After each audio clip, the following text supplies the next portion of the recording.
Hi friends, എല്ലാവർക്കും മുത്തു സ്റ്റാർസിൻ്റെ പുതിയ വീഡിയോയിലേക്ക് സ്വാഗതം. ഇന്ന് നമുക്ക് എല്ലാവർക്കും കൂടി നമ്മുടെ വീട്ടിലുള്ള കുറച്ച് ഫ്ലവേഴ്സൊക്കെ പിക്ക് ചെയ്തെടുത്തിട്ട് നമുക്ക് ഒരു അടിപൊളി ഒരു ഫ്ലവർ വാസ് ഉണ്ടാക്കിയാലോ. അപ്പോൾ അത് നല്ല രസമായിരിക്കും. നമ്മൾ ഉണ്ടാക്കി കഴിയുമ്പോൾ നമുക്ക് നമ്മുടെ ഡൈനിങ് ടേബിളിൽ അല്ലെങ്കിൽ നമ്മൾ പ്രെയർ ഏരിയയിൽ അങ്ങനെ പലയിടത്തും വെക്കാനായിട്ട് നമുക്ക് എന്തെങ്കിലും ഫങ്ഷനൊക്കെ യൂസ് ചെയ്യാനൊക്കെ വളരെ നല്ലതായിരിക്കും. അപ്പോൾ നമുക്ക് വീഡിയോയിലോട്ട് കിടക്കാം.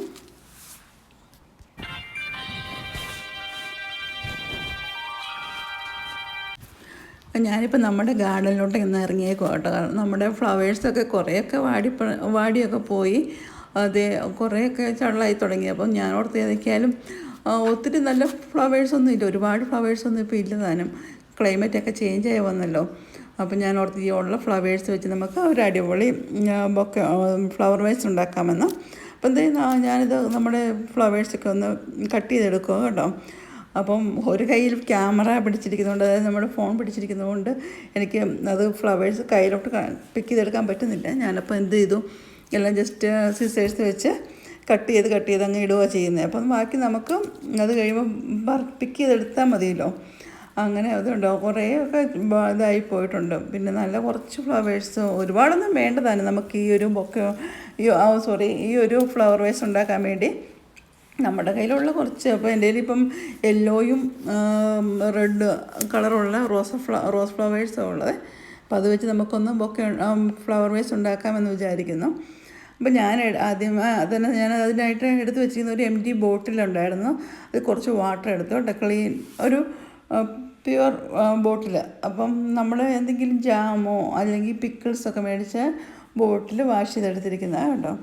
പിന്നെ ഞാൻ കുറച്ച് റോസ് ഫ്ലവേഴ്സ് ഞാൻ കാണിച്ചല്ലോ, നമ്മൾ എടുക്കുന്നത്. പിന്നെ കുറച്ച് ഗ്രീൻ ലീഫാണ് എടുത്തിരിക്കുന്നത്.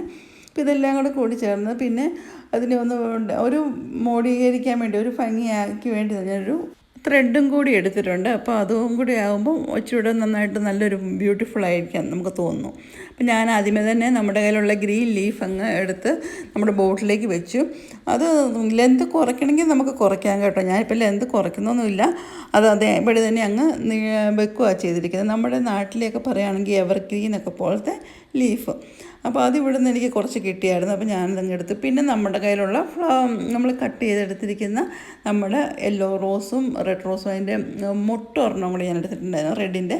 അപ്പോൾ അതും കൂടെ വെച്ച് നമ്മൾ ജസ്റ്റ് ഒന്ന് ഇതിനകത്തോട്ട് ഇറക്കി വെക്കുന്നതേ ഉള്ളൂ ഈ ബോട്ടിലോട്ട്. പിന്നെ ഓൾറെഡി ലീഫ് വെച്ച് നന്നായിട്ട് റിച്ച് ആയതുകൊണ്ട് തന്നെ ഈ ഫ്ലവേഴ്സോടെ വെച്ച് കഴിയുമ്പോൾ ഭയങ്കര ഭംഗിയായിരിക്കും. അത് നിങ്ങൾക്ക് കാണാം. ലാസ്റ്റ് ഇത് ഡെക്കറേറ്റ് ചെയ്ത് കഴിയുമ്പോൾ നിങ്ങൾക്ക് കാണാം. നമുക്ക് എല്ലാവർക്കും ചെയ്യാൻ പറ്റുന്ന കാര്യമാണ് അല്ലേ. റോസ് ഫ്ലവർ വേണമെന്നൊന്നുമില്ല, നമ്മുടെ വീട്ടിലുള്ള ഏതെങ്കിലും നല്ല ഫ്ലവേഴ്സ് ആയാലും മതി. പിന്നെ ഞാൻ ഓർത്തു ഇതിൻ്റെ ഈ റോസ് ഫ്ലവറിൻ്റെ ലീഫ് ഒത്തിരി വേണ്ട, അപ്പം നമുക്ക് സ്റ്റെമ്മ് മാത്രമായാലും മതി. അപ്പം ഞാനതിൻ്റെ ലീഫൊക്കെ ഒന്ന് കട്ട് ചെയ്തിട്ട് നല്ല രീതിയിലൊന്ന് ഡെക്കറേറ്റ് ചെയ്ത് വെക്കുകയാണ് ചെയ്യുന്നത്. സ്റ്റെമ്മ് കാരണം ഓൾറെഡി റിച്ച് ആയിട്ട് ലീഫ് ഉണ്ട് അതിനകത്ത്, ഈ ബോട്ടിൽ നിറച്ചുണ്ട്. പിന്നെ നമുക്ക് ഈ സ്റ്റെമ്മൊന്ന് അങ്ങോട്ടേക്ക് എടുത്ത് വെച്ച് മാത്രം മതി. അപ്പോൾ ഇപ്പം നിങ്ങൾക്ക് കാണാമല്ലോ എത്ര ഭംഗിയാണെന്ന് നോക്കിയാൽ വളരെ. പിന്നെ റെഡും യെല്ലോയും കൂടെ വന്നപ്പോഴത്തേനും ഗ്രീനും കൂടെ ആയപ്പോൾ തന്നെ ശരിക്കും നല്ലൊരു കോമ്പിനേഷൻ തന്നെയാണ് അല്ലേ. നല്ല ഭംഗി തന്നെയാണ്. എനിക്ക് അങ്ങനെ പറയാൻ പറ്റുന്നത്. നിങ്ങൾക്ക് എല്ലാവർക്കും അങ്ങനെ തോന്നില്ലേ? ഇത്ര രസമെന്ന് നോക്കിക്കാം. എനിക്കൊരുപാട് ഇഷ്ടമായി, എന്തായാലും ഒരുപാട് ഇഷ്ടമായി. നിങ്ങൾക്കും ഇഷ്ടപ്പെട്ടു എന്ന് ഞാൻ കരുതുക കേട്ടോ. അപ്പോൾ ഞാൻ പിന്നെ അതിനെ ത്രെഡ് വെച്ച് ഒന്നും കൂടി അതിൻ്റെ, അതായത് ആ ബോട്ടിലിൻ്റെ നെക്ക് ഭാഗത്ത് ത്രെഡ് വെച്ചൊന്ന് ജസ്റ്റ് ഒന്ന് കെട്ടിക്കൊടുക്കുക. അപ്പോൾ അതിനൊരു ബോട്ടിൽ എംറ്റി ആയിട്ടുള്ളൊരു പ്ലെയിൻ ബോട്ടിലല്ല, അതിനൊരു ഒരു ഭംഗിക്ക് വേണ്ടി മാത്രം കേട്ടോ. അത് നമ്മുടെ ഐഡിയപരമായിട്ട് നമുക്ക് വേണം ലേസ് കെട്ടാം, ഇല്ലെങ്കിൽ റെഡ് റിബൺ, അല്ലെങ്കിൽ എന്ത് വേണമെങ്കിലും. ഇപ്പം ഞാൻ ഈ ത്രെഡാണ് എടുത്തിരിക്കുന്നത്, ചാക്കുനൂര് പോലത്തെ ഒരു ചാക്കുനൂരും അല്ല കയറും അല്ലാത്തൊരു രീതിയിലുള്ള ഒരു ത്രെഡ്. അപ്പോൾ അത് ഒരുപാട് ഇഷ്ടപ്പെട്ടു എനിക്ക്. അതങ്ങനെ ബോട്ടിൽ നെക്കിലോട്ട് കെട്ടി വെച്ചപ്പം ഒരു ഭംഗി തോന്നി, അതുകൊണ്ട് ഞാനതങ്ങനെ ചെയ്തു. അപ്പോൾ നിങ്ങൾക്ക് നിങ്ങളുടേതായ ഐഡിയ പരത്തിൽ പല രീതിയിൽ ചെയ്യാം കേട്ടോ. അപ്പോൾ ഞാൻ എൻ്റേതായ ഒരു ഐഡിയയിൽ എനിക്കുള്ള ഐറ്റംസൊക്കെ വെച്ച്, അതായത് ഒരു പൈസ പോലും ചിലവില്ലാത്ത രീതിയിൽ നമ്മൾ ചെയ്തേക്കുന്നത്. പക്ഷേ ഇത് നമ്മുടെ ഡൈനിങ് ടേബിളിൽ അല്ലെങ്കിൽ നമ്മുടെ ഏതെങ്കിലും, ഇപ്പം ഞാൻ വിൻഡോ സൈഡിൽ വെക്കാൻ വേണമെങ്കിൽ, പിന്നെ ഗ്ലാസ് ബോട്ടിലായതുകൊണ്ട് കുറച്ച് കെയർഫുള്ളായിരിക്കണമെന്ന് മാത്രം.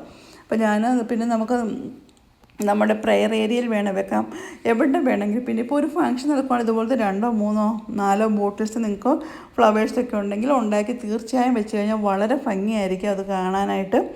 അപ്പോൾ ഞാൻ ഇത്ര ഇങ്ങനെ ചെയ്തിട്ട് ഞാൻ നമ്മുടെ ഒരു നമ്മുടെ മെയിൻ ഹാളിൽ ഉള്ള ഒരു ഏരിയയിലോട്ട് വെക്കുക കേട്ടോ. നമ്മുടെ ഒരു സ്റ്റാൻഡുണ്ട് അവിടെ ഞാൻ വെക്കുക. പിള്ളേരുള്ളതുകൊണ്ട് നമുക്ക് അത്ര കെയർഫുള്ളായിട്ട് വേണം തന്നെ വെക്കാൻ, കാരണം താഴെ എങ്ങാനും പോയാൽ ചില്ലെല്ലാം പൊട്ടും. പിള്ളേർ കളിക്കുന്ന സ്ഥലമൊക്കെ. അപ്പം ഞാൻ കുറച്ച് നേരം അത് വെച്ചിട്ട് ഞാൻ അവിടുന്ന് മാറ്റി കേട്ടോ. അപ്പം ഞാൻ നിങ്ങൾക്കൊരു ഐഡിയ തരാൻ വേണ്ടി മാത്രം ഉണ്ടാക്കിയതാണിത്. അപ്പോൾ ഇതിന് ശേഷം ഞാൻ കുറച്ച് കഴിഞ്ഞപ്പോഴത്തേനും അതെല്ലാം എടുത്ത് അവിടുന്ന് ക്ലിയർ ചെയ്തു. അപ്പോൾ ഈ ഒരു വീഡിയോ നിങ്ങൾക്ക് എല്ലാവർക്കും ഇഷ്ടപ്പെട്ടു എന്ന് കരുതുന്നു. ഈ ഫ്ലവേഴ്സും ഒക്കെ നിങ്ങൾക്ക് ഇഷ്ടപ്പെട്ടു എന്ന് തന്നെ ഞാൻ കരുതുന്നു. അപ്പോൾ ഇനിയും ഇതുപോലെയുള്ള നല്ല നല്ല കൊച്ചു കൊച്ചു വീഡിയോസൊക്കെ ആയിട്ട് ഞാൻ വരുന്നതായിരിക്കും. അതുവരെ എല്ലാവർക്കും ബൈ ബൈ.